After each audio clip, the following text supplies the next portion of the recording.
Lucas 6.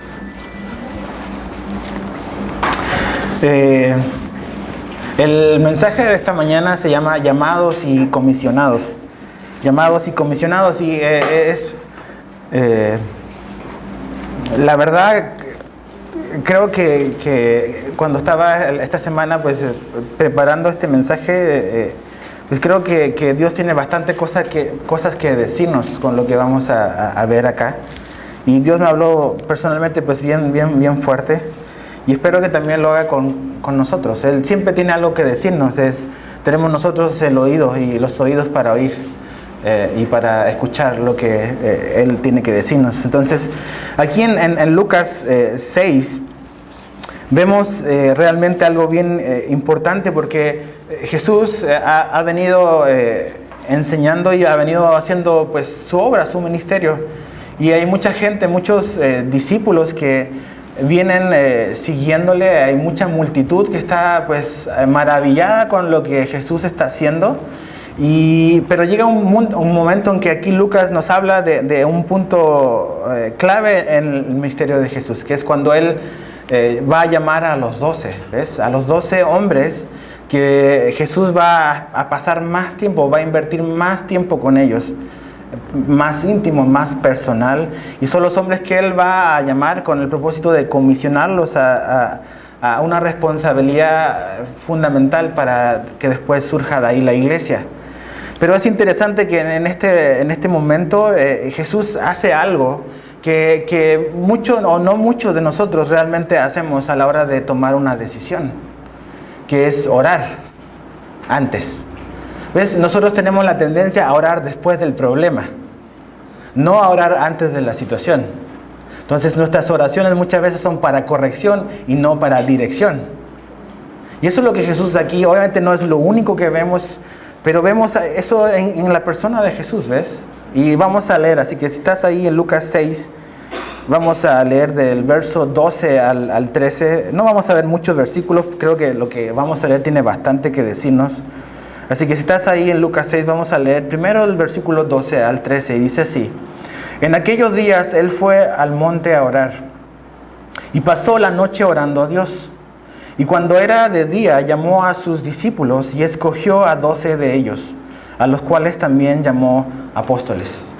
Entonces, lo primero que me llama la atención acá es que Lucas comienza a decir que esto ocurrió en aquellos días, ¿ves? Lucas viene relatando la historia, la vida, el ministerio, la obra de Jesucristo, y él pone esta lección en aquellos días. Y si has estado regularmente viniendo con nosotros, te recordarás de que realmente aquellos días o los días previos a esto han sido días llenos de muchas cosas, ¿ves? La semana pasada y las semanas anteriores habíamos visto de que Jesús ha sido enfrentado a la ira, al acecho religioso. Ya los fariseos están en un muy mal plan contra Jesús, están muy agresivos, atacándolo, buscándolo por cualquier medio de atacarlo y de dejarlo, de cuestionar todo lo que él hacía. También hemos visto que los días previos o aquellos días eran días de grandes oportunidades para el Evangelio. ¿Ves? Jesús estaba predicando y mucha gente estaba poniendo atención y estaba queriendo escuchar lo que Jesús tenía que enseñar. Pero también eran días y eran momentos de mucha actividad, de constante actividad, de muchas cosas por todas partes, actividad por todos lados. Entonces es importante porque Jesús, ¿qué es lo que va a hacer? ¿Ves? Con su ejemplo, no solamente con lo que Él dice, sino que con lo que Él hace, nos va mostrando y nos va marcando una pauta que nosotros tenemos que poner atención. ¿Ves? Aquellos días eran días bien ocupados para Jesús. Muy ocupados, mucha demanda, mucha presión de la gente. La gente quería estar con Él, quería que Jesús hiciera algo por ellos. Pero ¿cómo va a reaccionar Jesús con la presión de aquellos días? ¿Qué es lo que hace Jesús? Dice que Jesús se apartó al monte a orar. Fue a orar al monte. Y si te fijas que Jesús dice que Él fue al monte, es una decisión que Jesús tomó. No es como que una situación que se topó Jesús por casualidad con un momento en el que Él tuvo que orar, sino que realmente Jesús decidió ir al monte, se apartó al monte a orar. Fue una decisión. Y eso es orar. Orar es una decisión que tenemos que tomar. No esperes que los tiempos se den para que tú vayas a darte un tiempecito para orar, porque si estás esperando que el tiempo se confabule para que tú comiences a orar, nunca va a haber, porque siempre los afanes y las presiones de todo va a estar ahí, ¿ves? Jesús, no había hombre más ocupado que Jesús, pero Jesús jamás traicionó su tiempo a solas con el Padre. Nunca. Jesús oraba constantemente.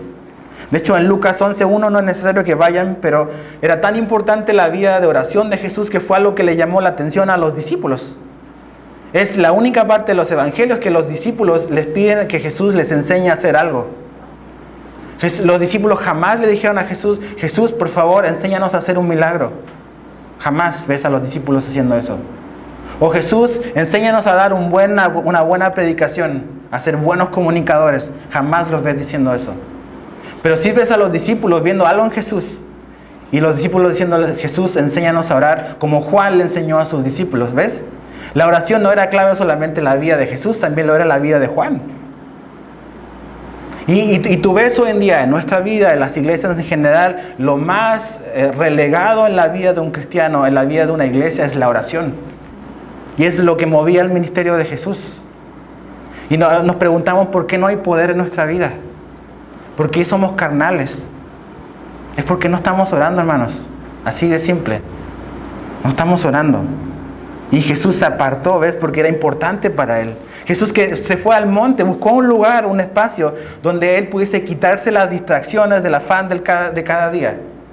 Fue un lugar privado, un lugar, no se nos menciona cuál es el lugar. Jesús más adelante en los evangelios se nos dice que cuando estaba en Jerusalén tenía la costumbre de ir a orar al monte de los olivos. Pero él buscaba un momento, un espacio, un tiempo donde él pudiese como desconectarse de todas las distracciones para enfocarse solamente en su comunión, en su relación con el Padre. ¿Y tú crees que si Jesús siendo Dios necesitaba ese tiempo y quería ese tiempo, nosotros siendo hombres no lo necesitamos? Estamos rodeados y somos bombardeados por un montón de cosas. A cada rato somos bombardeados por nuestro celular, por las notificaciones. Que tu compromiso acá, que tu compromiso allá, que te espero aquí, que tienes que hacer esto otro. Hay aplicaciones para lo que tenemos que hacer en el día, para ir tachando. Estamos rodeados de actividades. ¿Y qué vas a hacer con esas actividades? Es que me tengo que ir porque tengo prisa, porque tengo que hacer un montón de cosas. Y ahí vamos relegando ese tiempo en que tenemos que desconectarnos de la realidad, de las actividades de cada día, para tener un tiempo con nuestro Padre. Jesús lo hacía. De hecho, Jesús le enseña a los discípulos, cuando ustedes oren, dice, entra en tu aposento y cierra la puerta y ora a tu Padre que te ve en lo secreto. ¿Ves?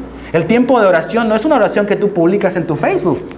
Cierra tu Facebook, apaga tu celular, cierra tu Twitter y ora ahí en secreto con el Padre y Él te va a escuchar ahí. ¿Ves? Él tiene bastante que decirnos y bastante que mostrarnos.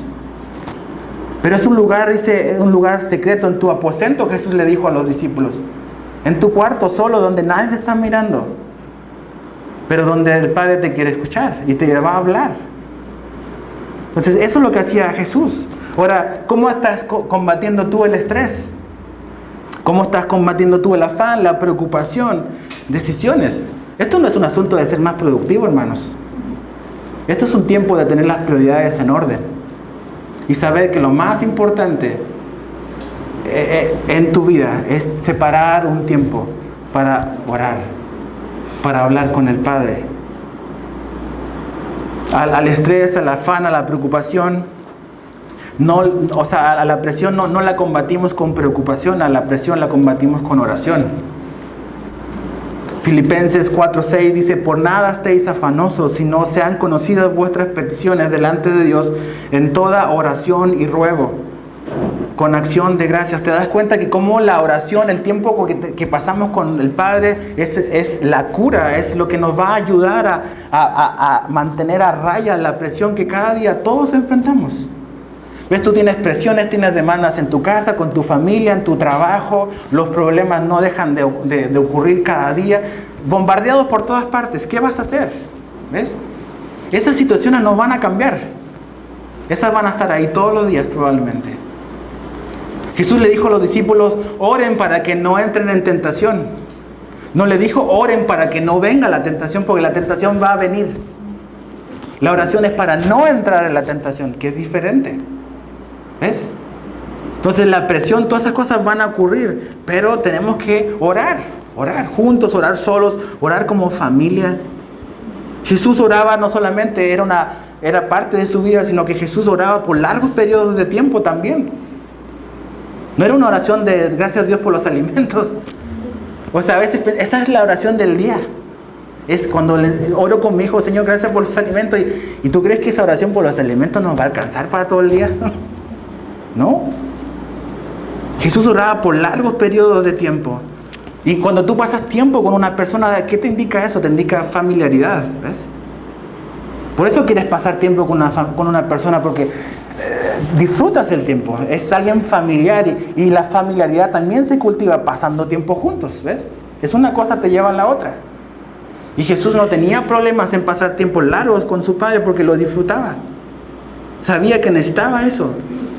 A veces decimos, no, es que la cantidad no es tan importante, es la calidad lo que cuenta. Y sí, la calidad es importante, pero a veces también la cantidad también es importante. Ahora, ¿sabes qué? Para Jesús, su tiempo de descanso aquí fue negociable, pero su tiempo de oración con el Padre era no negociable.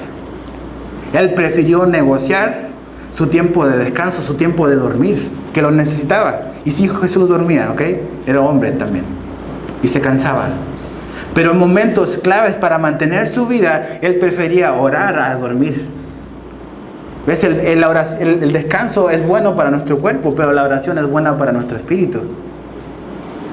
Y Jesús sacrificaba, sabía qué sacrificar, qué priorizar en su vida. Y ¿sabes qué? Nuestras decisiones que tomamos todos los días van a ser una muestra de la mucha o la falta de oración. Es cosa de ver nuestras decisiones. ¿Qué decisiones tomamos? Eso es un indicador de que si estamos orando o no estamos orando. Si estamos buscando o no a Dios o no. Y no orar es como dejar al Padre plantado. Porque el Padre siempre quiere hablarnos, siempre tiene que decirnos. Y cuando nosotros preferimos otras cosas, lo dejamos plantado. No acudimos a la cita que Él quiere tener con nosotros. Ahora, ¿qué es lo que ocurre en esta porción? Dice que Jesús escogió a los 12. Los escogió, pero Él le pasó toda la noche orando. Toda la noche. No era una decisión menor. O sea, Jesús está pensando en cómo el Evangelio se va a propagar por todo el mundo. Cosa que se logró, ¿ves? No por la calidad de discípulos que tenía, sino por el poder del Espíritu Santo, ¿ves? Pero Jesús sabe la importante decisión que va a ocurrir mañana. Y Él pasa toda la noche orando por esa importante decisión. Y obviamente Jesús no oraba solo por decisiones que tenía que tomar. Jesús oraba por comunión con el Padre. Y cuando estamos en comunión con el Padre, pues la dirección viene a nuestra vida, ¿ves? Dios nos empieza a dirigir. Empezamos a saber realmente hacia dónde nos va llevando Dios. Ahora, dice que tenía discípulos, ¿ves? O sea, Jesús tenía muchas opciones para elegir. Y esto quiero que pongas mucha atención. Jesús tenía muchas buenas opciones quizás donde elegir. Era gente que le estaba siguiendo, gente que había dejado todo y le estaba siguiendo a Jesús. Por lo tanto, quizás así, por decirlo de una manera sencilla, muchas opciones eran buenas para que Jesús eligiera. Pero ¿sabes qué?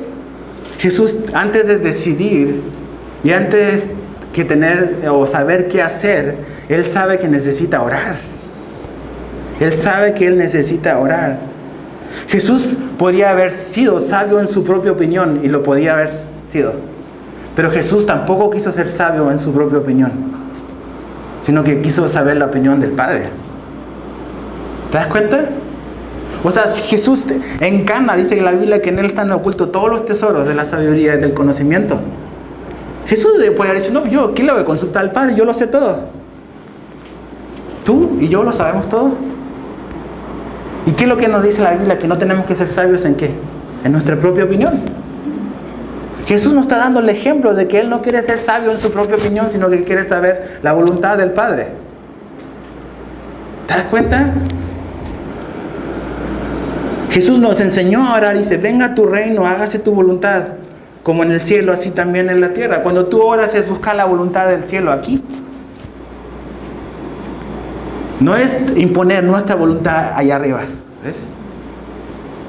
Es buscar la voluntad del reino de Dios en nuestra vida. Y en Juan 10:29 Jesús se refiere a las ovejas, a la gente que le seguía, a los discípulos. Jesús dice ahí, mi Padre me las dio, mi Padre me dio estas ovejas, ¿ves?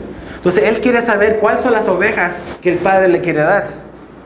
Él anda buscando la voluntad, la dirección de Dios para su ministerio. Y llamó a estos hombres, y los llamó apóstoles, y los llamó para un propósito glorioso.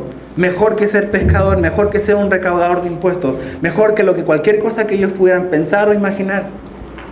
Y a eso nos llama a Dios. A eso nos vino a mostrar el camino Jesús, a un propósito glorioso que va más allá de nuestro metro cuadrado de nuestra vida. Que pensamos que todo se trata de nuestro metro cuadrado porque yo estoy parado ahí. No es tu metro cuadrado. Es más allá. Y dice que los llamó y les puso apóstoles. La palabra apóstol quiere decir delegado, comisionado. Es la idea de un embajador. Es un embajador. Y Jesús no andaba buscando una buena opción. Jesús andaba buscando la decisión correcta. Porque todos quizás podían ser buenas opciones. Pero Jesús no se quería conformar con lo bueno, se quería conformar y quería buscar lo correcto. ¿Qué andas buscando tú? ¿Qué haces para tomar las decisiones? ¿Cómo le haces para tomar las decisiones? ¿Eres aconsejado por Dios o tú aconsejas a Dios de lo que Él tiene que hacer? Fíjate en tus oraciones. Señor, tengo esto y por favor a esto. Y finalmente nos transformamos en nosotros, le damos consejos a Dios y no Él a nosotros. ¿Busco la voluntad de Dios o busco su bendición sobre mi decisión? Diferente. ¿Ves? Señor, aquí está esta situación y te pido por favor que tú bendigas esto que yo quiero. ¿Qué onda? ¿Busco realmente la voluntad de Dios o no? ¿Busco una buena opción o busco la correcta decisión? ¿Cuántos dolores de cabeza nos evitaríamos? ¿Cuántos problemones nos evitaríamos si antes sencillamente buscáramos la dirección de Dios? Entonces no pasaríamos tanto tiempo perdiendo tiempo en oración para corrección, sino que es oración por dirección. Eso es mejor. Eso es mejor. Y finalmente cuando no estamos orando, cuando no estamos buscando la dirección de Dios, ¿sabes lo que demuestra eso? Que tú quieres ser un sabio en tu propia opinión. Que yo quiero ser un sabio en mi propia opinión. ¿Sabes qué? Todas las decisiones el pasado ya es una tragedia, ya pasó. Pero a partir de hoy, busca la dirección de Dios. No tomes ninguna decisión, por muy pequeña que sea, si no estás convencido, si no estás seguro, si no tienes la convicción, si Dios no te ha hablado en su palabra de que realmente esa es la decisión que tienes que tomar. Y me refiero a familiar, personal, laboral, de negocio, de lo que sea. No te muevas hasta que realmente Dios no te haya mostrado. Ahora, del 14 al 16 vemos la Liga de la Justicia. No es la Liga de la Justicia. No son los superhéroes. Es el selecto grupo de los pecadores que fueron justificados. No es la Liga de la Justicia. Es la Liga de los justificados. Fíjate, ¿a quién llamó? A Simón, a quien también llamó Pedro. A Andrés su hermano, a Jacobo y Juan, Felipe y Bartolomé. Mateo, Tomás, Jacobo, hijo de Alfeo, Simón, llamado Celote, Judas, hermano de Jacobo, y Judas Iscariote, que llegó a ser el traidor. Selecto grupo, ¿verdad? Pedro, Simón, ¿no? Ese es su nombre, y Jesús le pone Pedro. Petros, es una piedrita pequeñita, o sea, para bajarle los humos enseguida, Pedro. Petra es una piedra grande, ¿ves? Es una masa de roca, pero Petros es una piedrita chiquita. Pedro, no se te suban los humos a la cabeza. Eres una simple piedrita pequeña. ¿Qué sabemos de Pedro? Que en todas las listas aparece como el primero. Eso te habla de la importancia que tenía Pedro finalmente, a pesar de lo bueno para hablar antes de pensar que era. Aparece primero en todas las listas. Obviamente Pedro no tenía buenos números en la casa de las apuestas, yo creo que no. O sea, no era quizás el favorito para que lo eligieran y menos para que estuviera al principio de la lista. Pero era un pescador, de familia de pescadores, era todo lo que sabía hacer. Era originario de Bethsaida, dicen los evangelios, pero se había ido a radicar por el trabajo a Capernaum, donde Jesús lo conoce. Es obviamente súper impulsivo. ¿Quién se identifica con eso? Ahí está Pedro, nuestro gallo. Después vemos a Andrés, hermano de Pedro, un pescador también. Andrés era discípulo de Juan el Bautista y fue Andrés el que trajo a Pedro a Jesús. Ahí vemos algo interesante de Andrés. Jesús siempre, o sea, ves en los evangelios a Andrés las veces que aparece extrayendo gente a Jesús. Esa era la chamba de Andrés. Y trajo a Pedro, ¿ves? Si no hubiese habido un Andrés, no sabemos, pero Andrés trajo a Pedro. Después vemos a un hombre que se llama Jacob. Jacob también era pescador, es el hermano mayor de Juan, el discípulo amado. Jacob es parte del círculo interno de Jesús. Jesús tenía 12, pero tenía 3 más cercanos. Entonces no hay nada problema con tener gente más cercana. Jesús los tenía. Los amó a todos por igual, murió por todos. No solamente por los 12, murió por todo el mundo. Pero tenía 3 más íntimos, ¿ves? Más cercanos. Eso no tiene nada de malo. Y Jacob era uno de ellos, era apodado hijo del trueno. Tenía su carácter el hombre. Jesús le puso así. Todos nos identificamos con eso también, o más de alguno. Y Jesús lo reprendió un par de veces por querer siempre ser superior junto con su hermano. Que siempre estaban peleando a ver quién se va a sentar a tu lado, quién va a ser el primero, ¿ves? Ahí estamos nosotros otra vez. Juan, pescador, hermano chico de Jacobo, el que acabamos de ver. Círculo interno de Jesús, el discípulo amado, ¿ves? Pero también hijo del trueno. También tenía su carácter. O sea, Juan no se transformó en ese amor de un día para otro. Jesús lo transformó en el discípulo amado. Y Jesús te puede cambiar en un hijo del trueno en un discípulo amado. Solo Él lo puede hacer. Felipe sabemos de que era originario de Bethsaida. Son todos estos pueblitos o aldeas que están alrededor del mar de Galilea. Muchos vinieron de ese trasfondo. No sabemos quizás muchas otras cosas en comparación al resto. Pero, por ejemplo, es a quien Jesús le pide cuando van a alimentar a la multitud. Le dice, Felipe, ¿qué vamos a hacer? Jesús le preguntó a Felipe. Quizás, ¿por qué se lo dijo a él? A lo mejor era un hombre bueno para los números, preocupado de las cantidades. Y Jesús le pregunta a Felipe, ¿qué vamos a hacer? Entonces, un problema grande para Felipe. Fue Felipe quien le dijo a Jesús, a ver, muéstranos al Padre y nos basta. O sea, como que nos había agarrado la onda de que si veían a Jesús habían visto también al Padre. Ese era Felipe. Después vemos a Bartolomé, que básicamente es Natanael, que aparece en otra lista. No hay mucha información de este hombre, pero aparece mencionado en todas las listas. Está Mateo, el hombre que estudiamos el domingo pasado o antepasado, ya no recuerdo. Mateo, el recaudador de impuestos, el hombre el buen amigo de Hacienda. Vivía en Capernaum y fue una persona que Jesús usó como un puente para llegar a todos los de su clase, a todos los que eran como él. Tomás, también llamado Dídimo. Tomás quiere decir mellizo.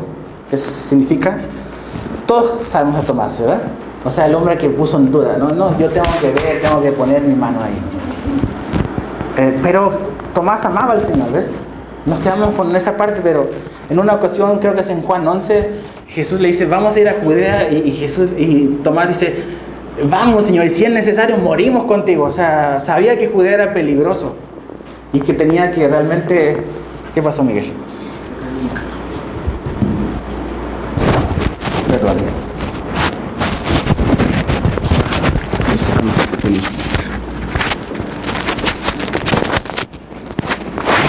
Vamos rápido. Perdón. Entonces vemos a este hombre, a Tomás, que dice, no, vamos, y si es necesario morir, pues morimos también nosotros. O sea, amaba a Jesús, lo amaba. Vemos también, aparece mencionado otro Jacobo, que dice que es hijo de un hombre que se llama Alfeo. Este Jacobo, hay otro Jacobo, pero este Jacobo es conocido como el menor. No sabemos por qué le decían el menor. No hay tampoco quizás mucha información de él. Ahora vemos un hombre llamado Simón. Y dice que es celote. Eso es interesante en un grupo tener a un celote. Porque los celotes eran unos patriotas o ultrapatriotas, ultra radicales judíos. Era un grupo que había, como un partido político que había comenzado como algo anti-Roma, pero que con el tiempo, como suele suceder, se transformó en un grupo de delincuentes. Y derivó en sicarios, eran como subversivos. Y vemos que este hombre era de ahí, Jesús lo eligió. O sea, empiezas a ver de todo tipo de variedad de personas en este selecto grupo, ¿verdad? Que va a cambiar el mundo. Vemos a Judas, a otro Judas, no el más famoso, que también se llamaba Lebeo y le decían Tadeo, y es hermano de uno llamado Jacobo. Y finalmente vemos a Judas Iscariote.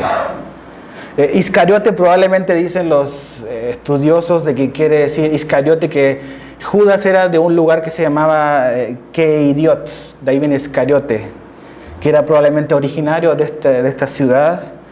Era el tesorero del grupo de los 12. Interesante. Estaba obsesionado con el dinero, Judas. Y entregó a Jesús por 30 monedas de plata. Y algo que me llamó mucho la atención, que dice que Judas, el que llegó a ser el traidor. ¿Te das cuenta? O sea, aquí todavía no era el traidor, llegó a serlo. O sea, Judas se transformó en un traidor con el tiempo. ¿Por qué? Porque finalmente él tenía un corazón incrédulo. No quiso creer, ¿ves? Él quería usar a Jesús para su conveniencia. Y ese es el problema con la gente que quiere usar a Jesús para su conveniencia. Y no quiere reconocerlo, adorarlo, seguirlo, servirlo por lo que Jesús realmente es. Dice que él se transformó, llegó a ser el traidor. ¿Cuál fue el problema? Bueno, muchos problemas con Judas. Pero imagínate, por 3 años, o mucho tiempo, sí, como 3 años, Judas tuvo frente a él a Dios, hecho hombre, ¿ves? O sea, Judas pudo haberle preguntado a Jesús lo que quiso. Vio todos los milagros que Jesús hizo. Pudo haber tenido, oye Jesús, tengo una duda, o sea, échame la mano con esto, no entiendo. Tuvo 3 años para estar con Dios, estuvo con Él. Y se convirtió en un traidor. Tenemos que cuidar nuestro corazón, ¿ves? No nos convertimos en traidores de un día para otro. Pero cuando comenzamos a cuestionar, cuando empezamos a endurecer nuestro corazón, tenemos que tener cuidado. Ahora, los elegidos de Jesús, o sea, ve la lista nada más, checa la lista de hombres. Cuando Jesús llama a los 12, no lanza una convocatoria al periódico, sino que busca al Padre en los secretos, ¿ves? Esa es la clave. Jesús no contrató a celebridades para buscar prensa para su causa. No contrató una agencia de relaciones públicas para que le elijan los mejores candidatos. No lo hizo. No anda buscando prensa, Jesús, sino que Él anda buscando hombres para cambiar sus vidas, para que Dios sea glorificado. Eso es lo que Jesús hace. Y eso es lo que hizo con estos hombres. Menos uno.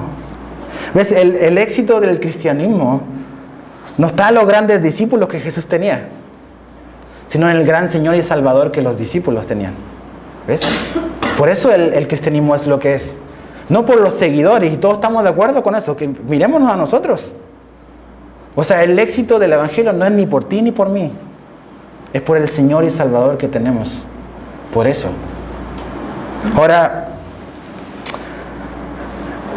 ves que en realidad, y estos discípulos pues no tenían mucha categoría, podríamos decir.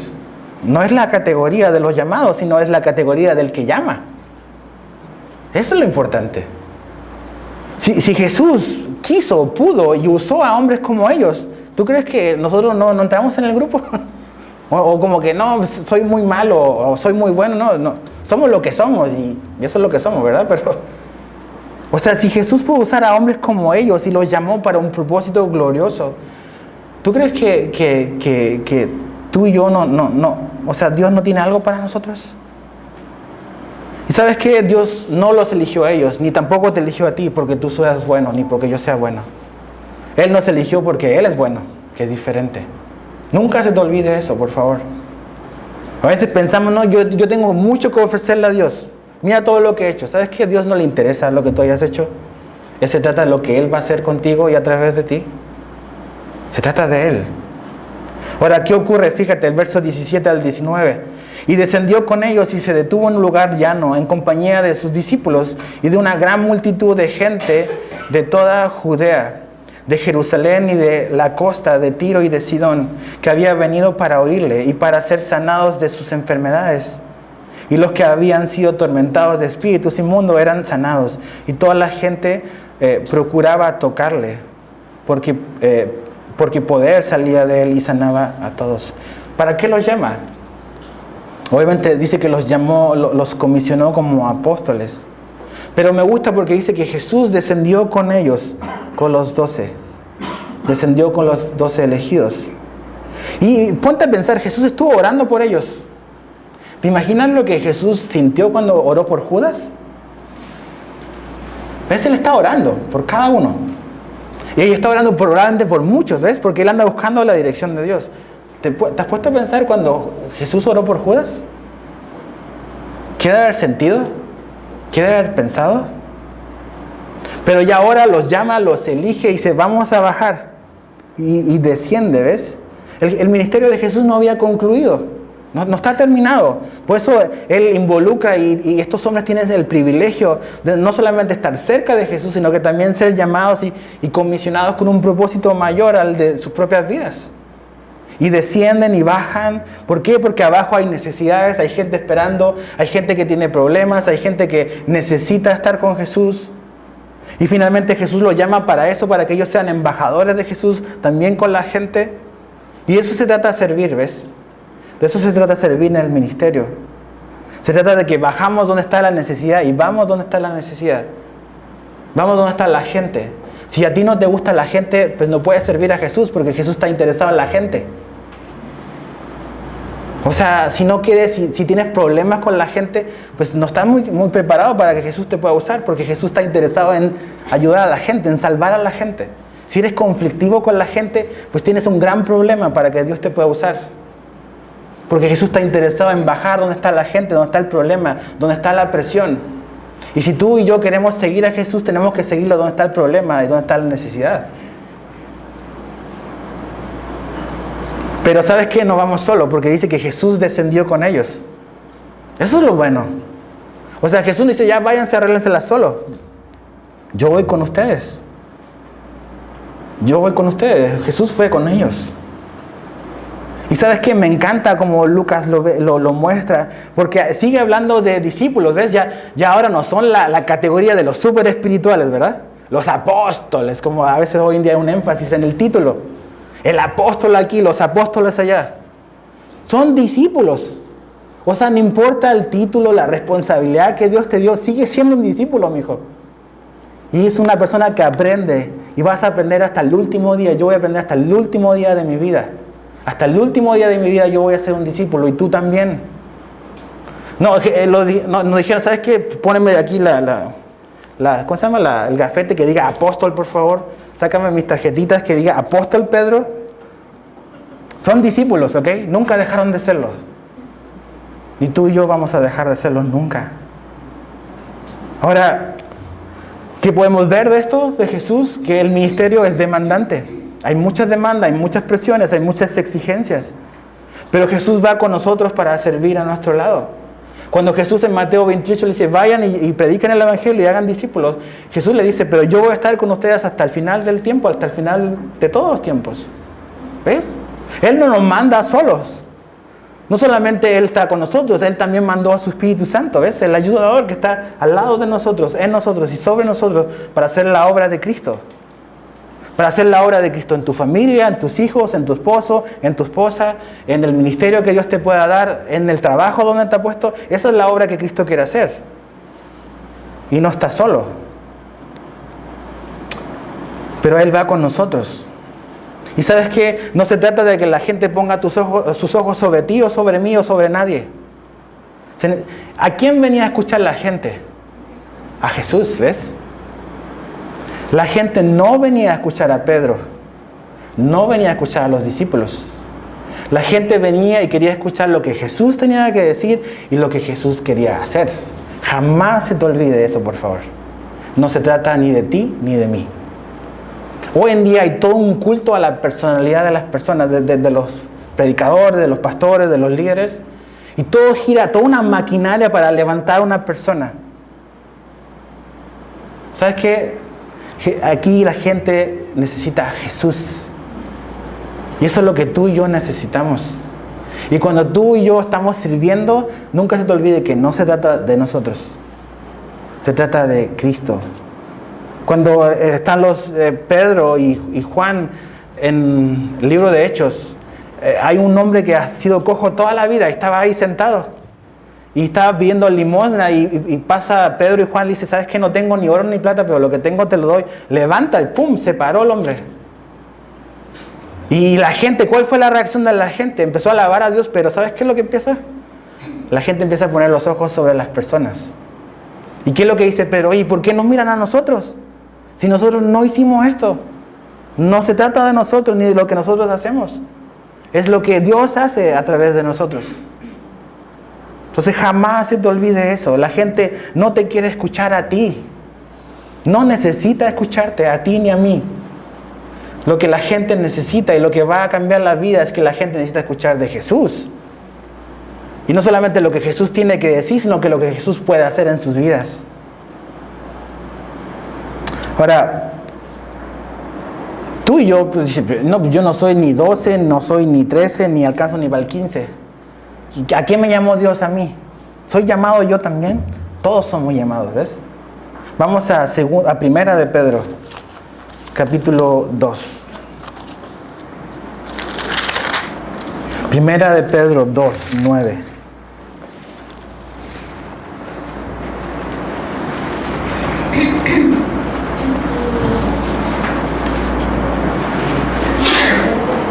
Primera de Pedro 2, 9. Dice así, mas vosotros sois linaje escogido. Y aquí está hablando un hombre que es Pedro, que fue escogido, que acaba de ser escogido para ser comisionado, algo glorioso.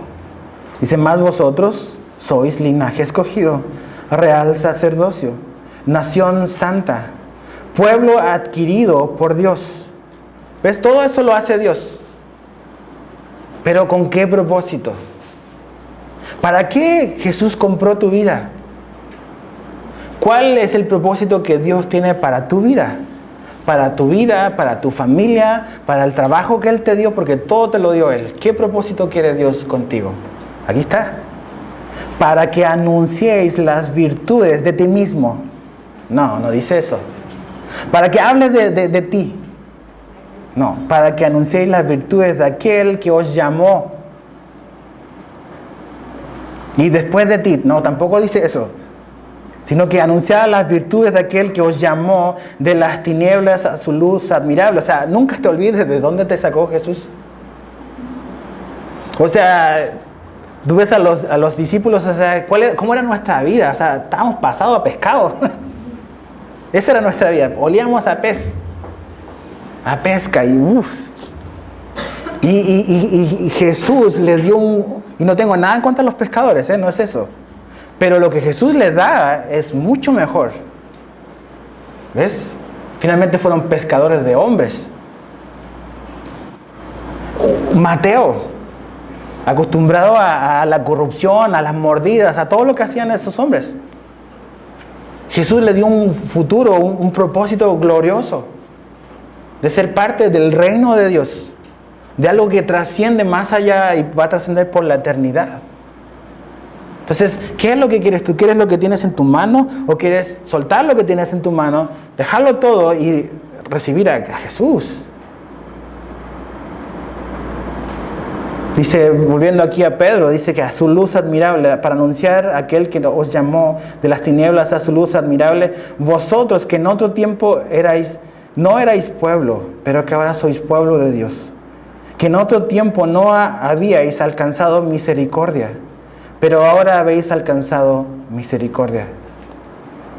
¿Ves? El llamado que Dios te da, el propósito que Él tiene para ti, para tu vida y para mi vida, es una muestra de la misericordia de Dios.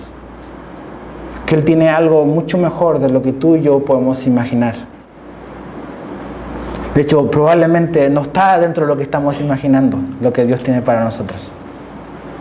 ¿Ves? No es que Pedro decía, yo un día quiero ser un predicador, o quiero ser un hombre que hable de Dios. No, eso no estaba en los planes de Pedro, para nada. De ninguno de ellos. Entonces tú dices, ¿qué es lo que quiero hacer? Y a lo mejor ni siquiera está cerca con lo que estás pensando. A lo mejor el propósito glorioso que Dios tiene, o donde Él te quiere usar, ni siquiera ha entrado todavía en tu mente. Lo que Él quiere hacer contigo. Pero ahí está la cosa, ¿qué vas a hacer? ¿Vas a buscar su dirección? ¿Vas a buscar realmente dirigir tus pasos, cada decisión con la guía de Dios? ¿O vas a querer seguir siendo sabio en tu propia opinión? Ahora dice que la gente vino y quería estar con Jesús, que lo tocaba y pues, Jesús tenía poder para todo, ¿ves? Pero creo que hay una lección más importante que simplemente tocar y ser sanados aquí. Es realmente ver a Cristo, ¿ves? Primero ver quién es Jesús y lo que Él hace y cómo, a pesar de ser Dios, Él tiene y sabe que Él no puede moverse, no puede tomar una sola decisión que no esté en armonía con su Padre. Y número 2, vemos la gracia de Dios a elegir a hombres como ellos, como nosotros, como tú. Y cómo a pesar de lo que somos, Dios puede hacer otras cosas, a pesar de nuestra torpeza. A pesar de lo necio que podemos ser, a pesar de lo duros que podemos ser, desobedientes. Ahí está Dios trabajando, queriendo quebrantarnos, queriendo romper lo que está de más y lo que no sirve, para finalmente que nos abra nuestros ojos para ver que realmente su propósito es glorioso, ¿ves? Entonces necesitas orar, necesitas dejar de tomar tú tus propias decisiones. Esa decisión laboral que estás buscando, ¿le has preguntado la opinión a Dios? ¿Realmente has pasado un tiempo y estás esperando que Dios te dirija en lo que estás buscando? Esa relación sentimental que estás esperando, estás buscando dirección, ¿realmente has buscado la voluntad de Dios y realmente estás interesado en lo que Él tiene que decirte? Ese empleado que quieres contratar o esa persona que quieres contratar si tienes un negocio, ¿realmente esa es la mejor opción que Dios tiene para ti? ¿Se lo has preguntado? ¿Has pasado tiempo orando por eso? ¿O ese otro trabajo que quieres tener? ¿Realmente has orado para decir, Señor, a ver, o sea, estoy atorado en esta situación, ¿realmente quieres que me mueva a esa opción? ¿Realmente eso es lo que tú quieres o es algo que yo quiero? Y solamente quiero que me des tu bendición. Tenemos que orar, hermanos. Tenemos que reconocer de que, como dijo Jesús, lejos de Él nada podemos hacer. No dice un poquito podemos hacer. Nada. Entonces, cuando tú oras, cuando oramos, eso es lo que estamos reconociendo. Es que no podemos hacer nada. Sino que venimos humildemente ante Dios, nos humillamos y le decimos, Señor, muéstranos tu voluntad y danos la valentía para obedecer.